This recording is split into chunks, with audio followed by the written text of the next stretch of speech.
G'day everyone. We just finished hosting about 16 university professors and research assistants and students from the University of the Sunshine Coast. It was their Forest Research Institute, and it was a terrific day. We talked here for about an hour, we walked out into the Centropic garden, and then we started up the hills as a whole group of us. It was just brilliant. And if you stick around till later in the episode, I'll show you some of that footage and explain why we did that. And Michelle and I will also give you a little update on the cabins and where we're at with that.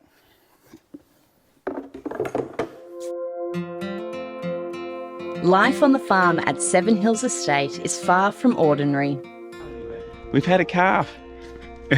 One of our 8 cows drops a calf, our first for the season.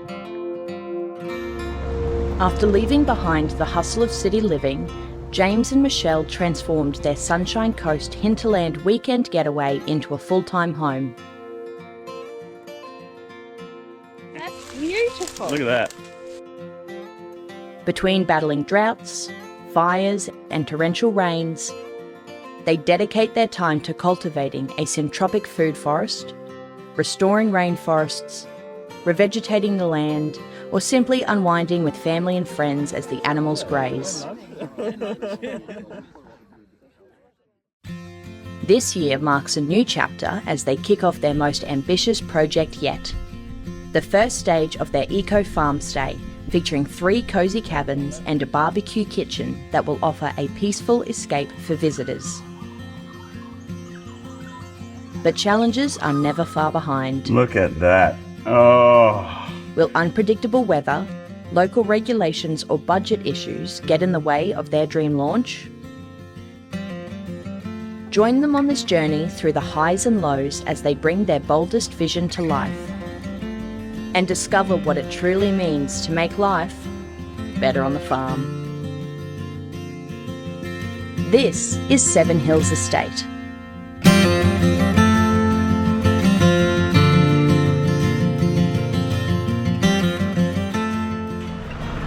So all the windows and the doors have arrived for the cabins.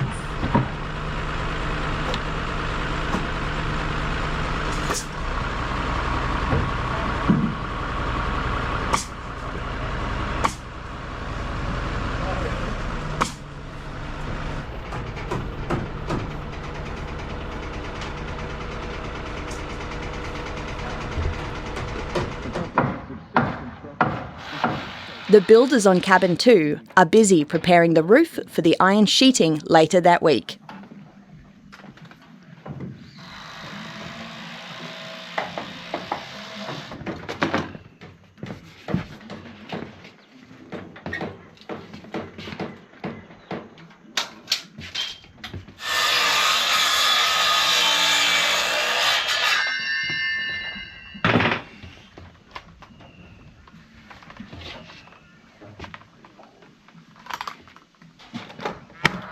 So it looks like the boys have cabin 3 almost sheeted. Well, it's all sheeted, they're screwing it off now, which is good.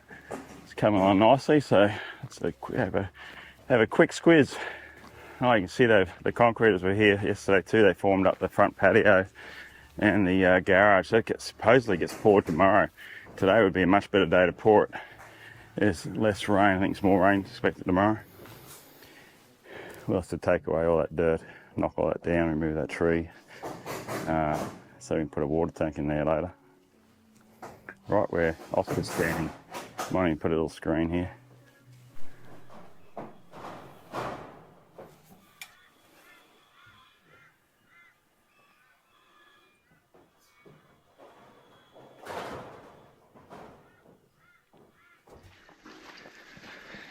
Boys are here today to put the iron on in between showers of rain. Look, the northern side's tacked on at least. Looks very smick. What do you reckon, Oscar? Oscar, what do you reckon? Good?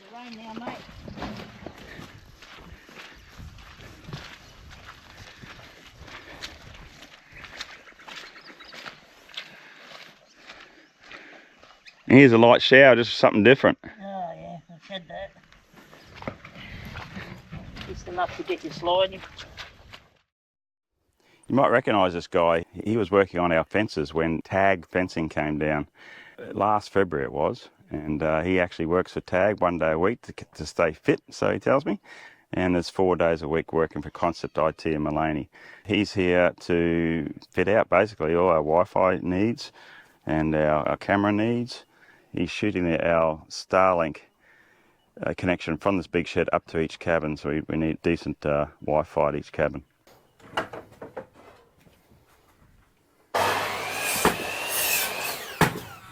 Hey Jacob.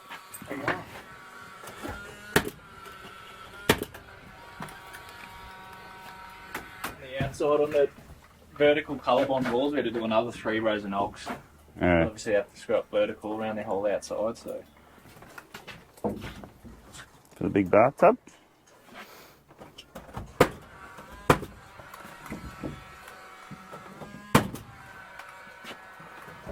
Double vanity.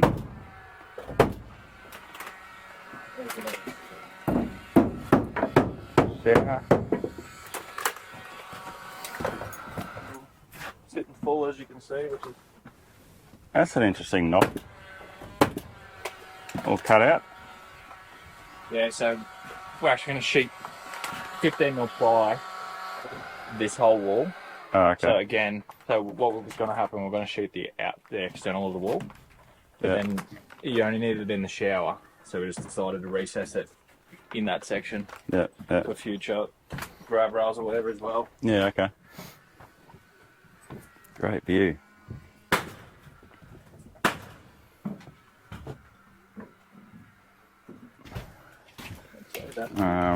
That little one there, is that something like the bathroom? No, it's not the So bathroom. where does the counter come to? Like, it's got, Yeah, it comes all the way to the edge, huh? yeah, and it's got some shelfy thing there, my memory, hey? Yeah.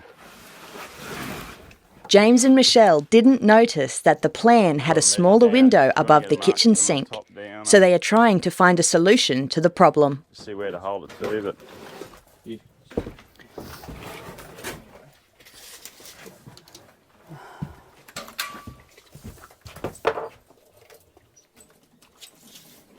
so that's your top. There's 2 solutions. We can use this one and just put a splashback. No, see, that's not gonna look. No, that's not gonna work. That's too high a splashback, of course. Yeah. All right, so we'll just have to order another window. Yeah, because what is that? Like a normal splashback is 600, but it's going to be. So it kind of is a normal splashback, but Really, the windows are that high? it looks. Yeah, Looks all right, eh? the weather's turned it on for it. It has finally. Making it dry.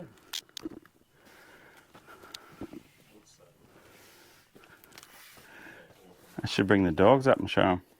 Yeah. You get cold. Is that? Take it. Hey Todd. Good mate. Yeah, got lucky with the weather finally, eh? Was there only one truck here this morning? 2. I didn't hear the second one. 2 4. Yeah.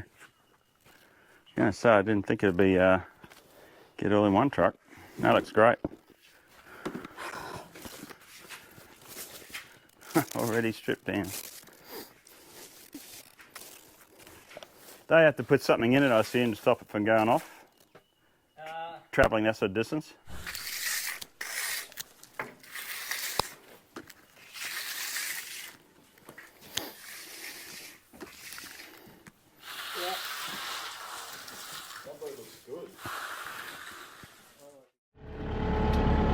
Got 4 plumbers here today, and they're finishing off cabins 1 and 2, and they need to pressurise all their plumbing to test it.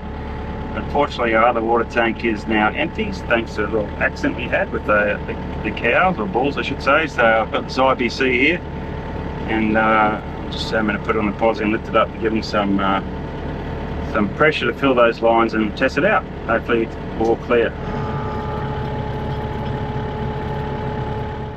Son-in-law and his tradies here putting electrical in.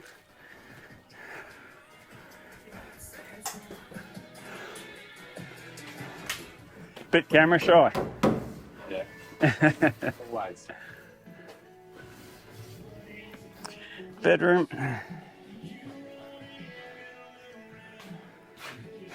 Bathroom. Bedroom. kitchen, view to the outside, lounge room with fireplace and TV. So, Bryce, we meaning to ask you, mate, are you giving me a grandson or a granddaughter? I don't know yet. What? What do you want? I don't care either way. No, all good. You got the names picked out? Maybe Harrison. Actually, we shouldn't tell anyone because they'll steal the names. Maybe Sienna. Yeah. I think. I always thought James Jamie was better. You don't know. What do you mean you don't know? James Ross? James Ross wouldn't be too bad. That'd be great. Ross James.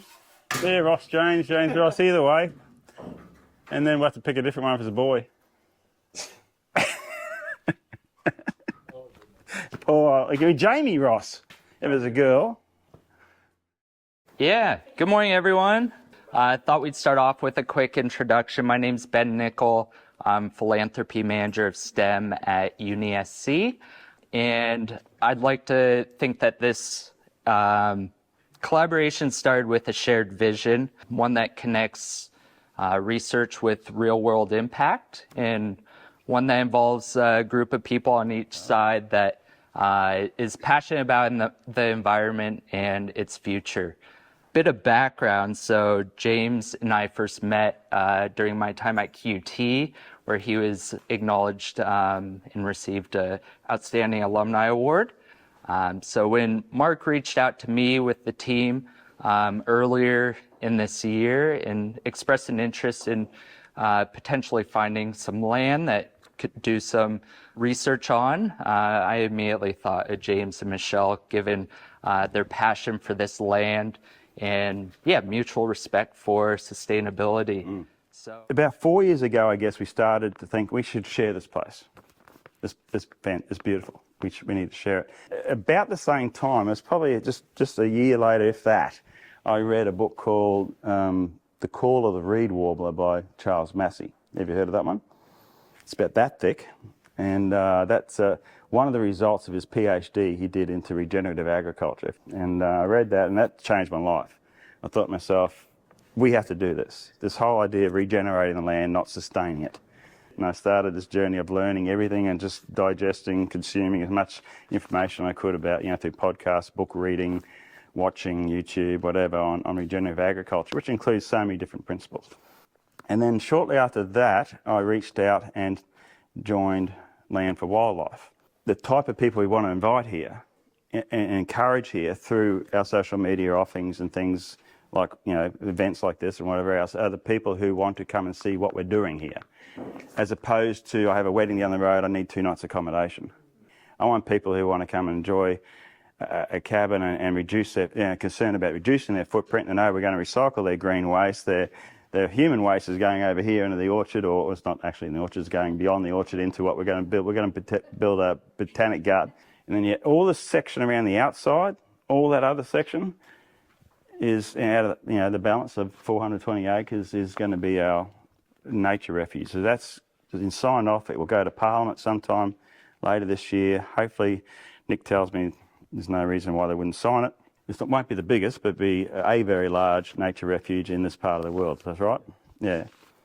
This is an attraction for guests. It makes perfect sense to try and maintain this and to, improve this land, to make it more of an appeal. One of our aims was to increase biodiversity. So once we built the dams, a whole other range. That's what I was trying to say. A whole another range of bird life came in, which we hadn't seen before. Yeah, we never saw any wallabies when we first got here. We've actually seen a couple of kangaroos, which we only recently never saw kangaroos. Nick came out and put some cameras in the trees for us for about 4 months. We in the one particular camera got so many different animals right at the rainforest. From a wild cat to wild dogs to boars to deers to some natives, but the one I was most excited about was a koala. I've looked and you hear them as well. You know what they sound like. But I've never spotted. I'm always looking. Never spotted one. Never heard one. Sort of given up. It's supposed to be, called in council, koala sanctuary. So I was getting really negative about this. And sure enough, we found one walking right on the ground at the base of this tree. It was just amazing. So I was so excited because that's, I think, how we started my connection with Ben. I donated money to the koala fund of QUT, and I think that's what flagged, oh, here's this guy, let's go see him. Because I grew up spotting koalas, it's one of the things I've really attached to, so I'm really excited about any research we can do with on the koala side of things. Most of the vegetation that remains on the Sunshine Coast is on this steeper, country that doesn't have a higher and better use, as the valuers term it. The flats have been cleared. The land that is suitable for agriculture has generally been cleared of native vegetation. So it's really about building the capacity and the knowledge base of those landholders, so they can understand the ecological values of their land, what are the main threats to those values, and then we advise them with how to go about managing them. The challenges with this property, and it is a challenging property for 2 or 3, 4 people to manage. A lot of the threats are born out of the past land use. So, these hills have been hit pretty hard with logging in the past, and logging without any follow-up management of, those impacts in terms of erosion, the sedimentation, the weed invasion that, especially with lantana that happens after that, and the introduction of introduced pasture grasses and introduced legumes, and those ones on top of the invasive species that have come in as well. Some of those are pasture weeds, things like Urina burr, which we'll probably see as we walk around. Urina burrs everywhere. I've always, previous to working on this property, and every property is different, and every property I visit I learn more, I've always thought of that as a pasture weed, but here it's definitely a bushland invasive species as well. Feral animals are an issue here, so there's a big deer population. The council's got a separate team that works with landholders to help manage them. Feral pigs are a growing problem on the Sunshine Coast, and a really concerning one in terms of the impact that they potentially can have in this area. Yeah, and then we've got the invasive plant species, which are a challenge, not only for these guys in terms of managing the open country, but the bushland as well. And the bushland's challenging because of access. It's very steep. The topography is complex. You're up and down over dale, and then fire management. I was just going to say too, so this vegetation out here in the Conondale Range and extending down to the Diagula Range is the largest patch of remnant vegetation remaining in the southeast Queensland area.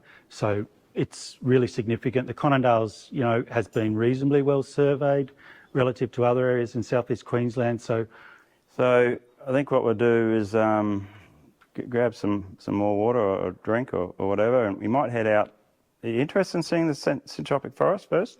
And we'll head off in about 5 minutes, grab something, a piece of fruit or whatever. Did it again, I wouldn't have them on the rows, I'd have them in the inter rows with stand-up sprinklers. Some of the plants are not meant for consumption. Some of them are just for their biomass, to feed the system, right? None of it's for commercial use. We're not trying to make money out of any of this. It's for our guests when they come. They can see what we're doing, learn from it, and hopefully they can pick some and take them, or either sell it or help yourself. We'll figure that out. Yeah, it's not quite, it looks random, but it's not quite as random as you might think. Behind every tree, which is your context, that's the word they use in Centropics. This is the tree we planted, this is the one we're really wanting to use. Beside that, about a metre out, there's a eucalyptus. And then here's your other context tree. Inside there is they usually use silky oak.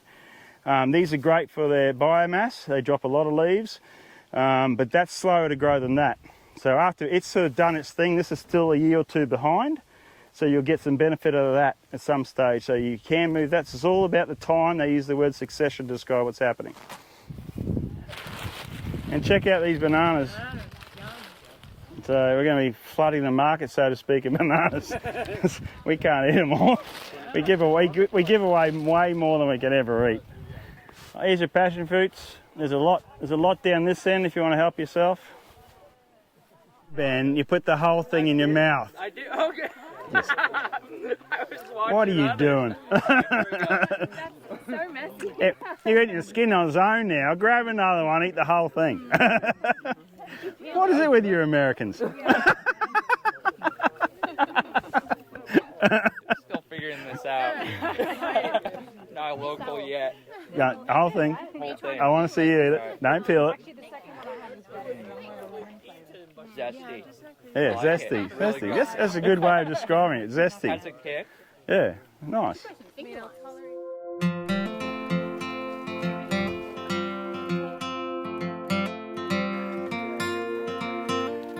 There you go, Dora. Which is Lophostomen confertus, is another Myrtaceae. And that's probably an indicator of, often you'll get a thick regrowth of them after an intense wildfire. Like one of the things here is that you've got connectivity, so that the forest comes all the way down onto the alluvial soils, and that's rare. And to have that connection right through to the waterway. Often we'll have clearing up the slopes, so you lose that connectivity between your habitat on your higher slopes and the riparian. Yeah. So I think you need both. Richmond birdwing butterfly, that's one that we've been heavily involved with in the recovery of. Yeah. We have seen that one here. And this saw is a birdwing butterfly here. Where do you put? yeah, Para-Aristolochia. Some of those invasive pasture legumes, so they're introduced. The Syratro, yeah.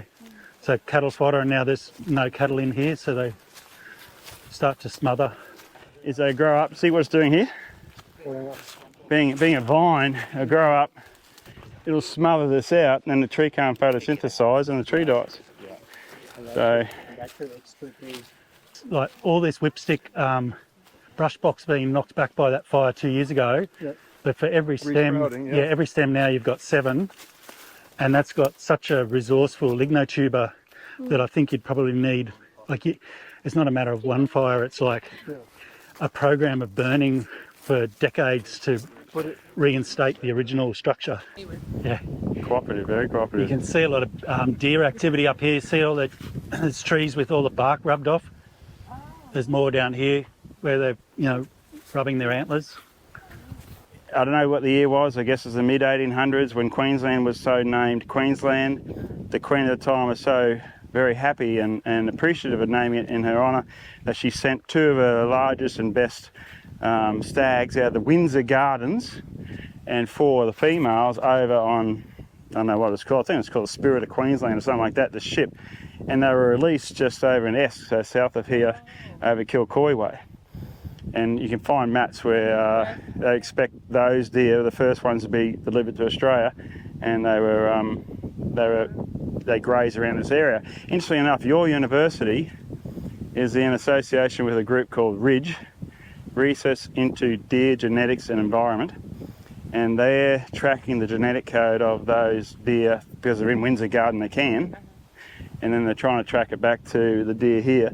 And the people driving that are saying, this was a royal gift. It's on our coat of arms. We have treated them like pests.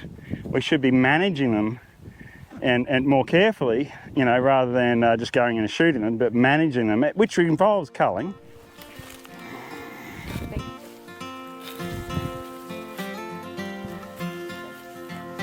Yeah, well, you want to head down, you don't want to keep going up, so. Yeah, there's another path in there. So go up and over and then turn right.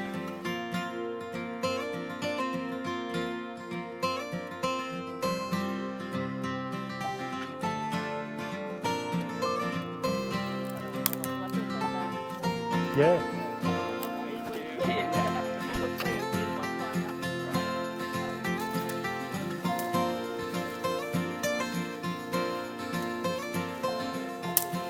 What's this big tree here? Oh no, I haven't been down here with you before. What's that one? Oh, tallowood. Tallowood. Yeah. The Yeah, biggest so that tallowood one, we've seen on this place. That one will be 200 or 300 years old at least. So you can't see it from there, Ben, but over the other side of here is a bit of a small water hole that's created, and you can see the cattle or animals at least have been walking up here, creating a muddy mess, probably trying to get a drink. Come on, Dora. James and Michelle hope today's visit will ignite a new collaboration with the university. and the enthusiasm of their guests suggest there's real potential ahead.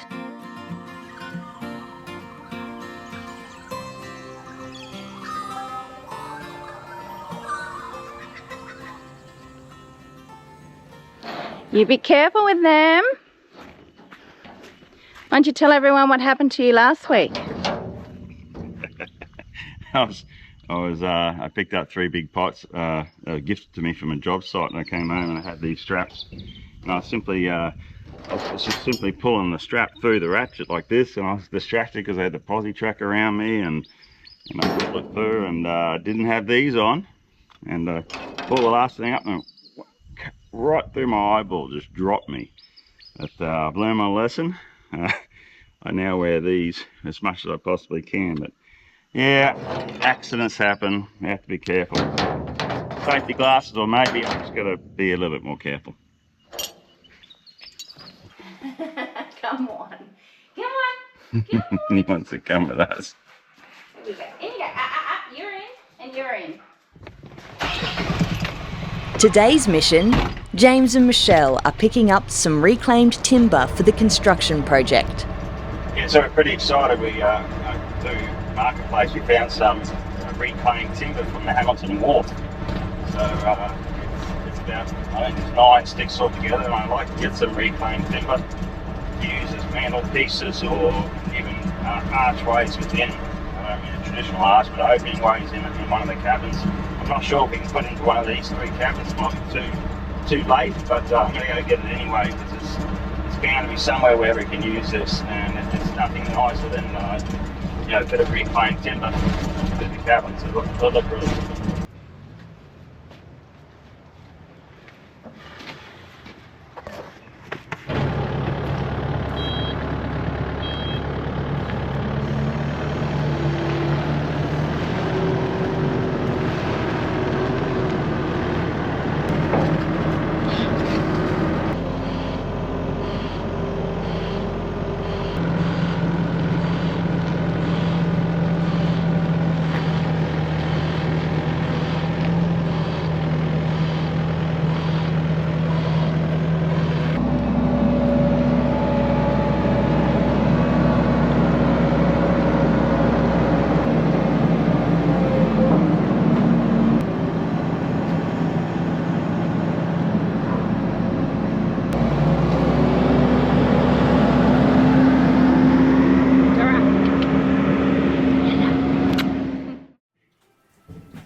Zach? Oh, yeah. Back at Cabin 2, the builders are happy to be undercover, fitting the doors, windows and electrical cables. Oh, yeah, thanks. How you going, Jacob? I'd give you a hand with that, but I got my hands full.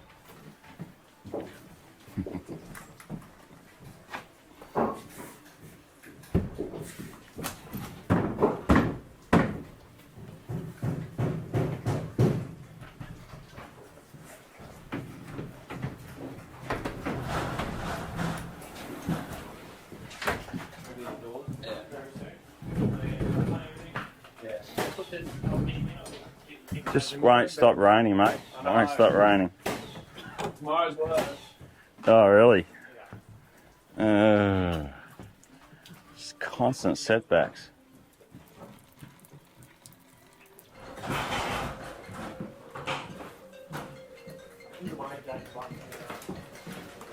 Yeah, that'd be good. Flop the side. You come over here. I'll go into the hole. So just lean it back then. Got him?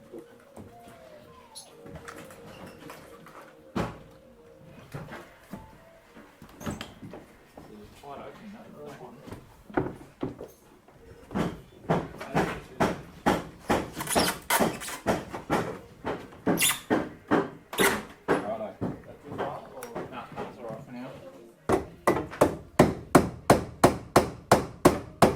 All the old school copper. Love it.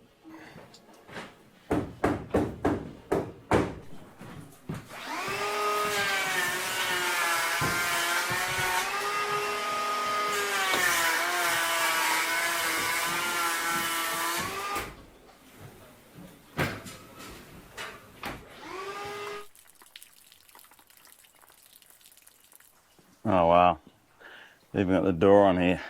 So I'm down at cabin 3. This, as a reminder, is a wheelchair accessible door. Every cabin will have the UV and traditional filter on for the rainwater. This is our instant hot water system. Quite a large car park for wheelchair accessibility. That's the second bedroom. Nice little louvers there. Flush entry. Cavity sliding door for the bathroom. Look at all this beautiful. I love it. All the beautiful traditional or old school. I wouldn't say traditional, but the copper pipes. I love it. So full shower here. No screen, of course, just a curtain. Wheelchair accessible. Vanity, toilet. The second bedroom, much larger than I thought. It all gets built, always looks bigger. Here's a private deck for that bedroom, looking out over the dam. We'll have to have a more permanent fence here before we launch, of course. There's a window into the lounge room. They've done a nice job cleaning up after themselves, I'll tell you. Just a little broom cupboard, linen cupboard. This is the main bedroom. So there'll be a queen bed in here. Wardrobe. We're not putting any doors on those. Just a place to put your suitcase at the floor and live out your suitcase with a couple of simple shelves. Access out here. View down to the dam, day area. And you can just see cabins 1 and 2, or 2 and 1 as I see as I'm looking at it. And again overlooking the dam.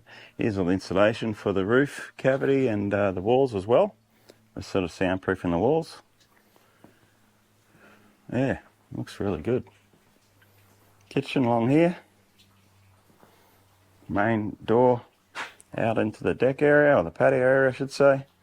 This is an open lounge dining area. That's where the fireplace is going to go. This is all going to be concealed, and there's a TV on the wall above a big heavy mantelpiece here. Yeah, I'm really liking how it's coming along. It looks very inviting. I could certainly stay here myself. The extra height ceilings really makes a difference, so I'm very impressed with that. I'm glad we went the extra mile on the ceilings. And you have the rake ceilings here as well, which makes even more, it's even extra height, extra foot height that looks at the apex. So yeah, how good is that? Love it.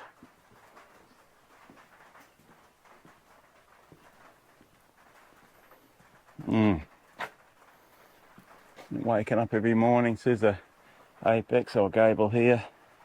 I wake up every morning, looking down at the windmill, got your private dam, the camp kitchen down there, and the main shed. And we've got giant, we call this Lion's Rock, big massive, I don't know, maybe 5-ton rock at least, overlooking the dam. So just thinking about maybe one day in the future building a deck around that, and so you can walk out there, lean back on the rock, and overlook the ducks.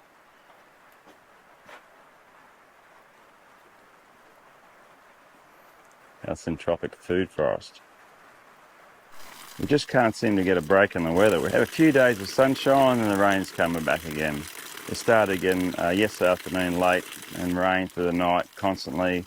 And I think we're forecast to have about 100 mils this weekend. It's Friday today, so another couple of days of rain.